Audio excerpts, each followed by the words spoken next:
ଗୋଦା କରିଦିଅ ଭାଇ ଏ ଘରଟା ଗୋଦା କରିଦେ ନା କି ଅଛନ୍ତି ତା ଭିତରେ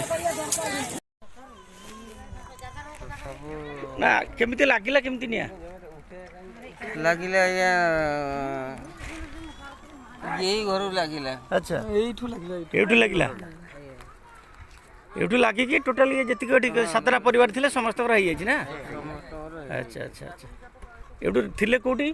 ଏଇ ପୋଡ଼ିଗଲା ପରେ ଆମେ କାମ କରିବା ପଳେଇଥିଲୁ ହଁ କାମ ଆସିଲା ବେଳକୁ ଆଉ କିଛି ଆଉ ନାହିଁ ଏଠି ଆଚ୍ଛା ଆଚ୍ଛା ସବୁ କାମକୁ ପଳେଇଥିଲୁ କାମ ଫେରିଲା ବେଳେ ଜିନିଷ ପତ୍ର କିଛି ବାହାରିନି ନା କିଛି ମୋର କେତେ ଲୁଗା ପୋଡ଼ା ଯେତିକି ପିନ୍ଧୁ ସେତିକି ଆଚ୍ଛା ଆଚ୍ଛା ମୋର ଲୋକେ 70-80 ହଜାର ଟଙ୍କା ପଡ଼ିଗଲା ଓହୋ ସେଇ ଘରଟା ହଁ ହଁ ସେଇ ଘରଟା ନା ଆମର କ'ଣ କି ଆମର କିଛି ପିଲା ଅଛନ୍ତି ଆମର 20-25ଟା ପିଲା ଆମ ସଂଗଠନରେ ଅଛନ୍ତି ସେମାନେ କିଛି କିଛି ପଇସା ପ୍ରତି ମାସରେ ଦିଅନ୍ତି ସେଇଥିରୁ ଯାହା ଯେମିତି ହେଲା ଆମେ ସେତିକି ଆଣିଛୁ ପୁଣି ଆମେ ଯିବୁ ଆପଣଙ୍କ କଥା କହିବା ଆପଣ ଛୋଟ ଛୁଆ ପାଇଁ ଯଦି କିଛି କରିହୁଏ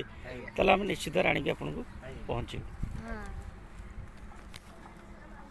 ହଉ ଆସୁଛୁ ଭାଇ ସୀତାରାମ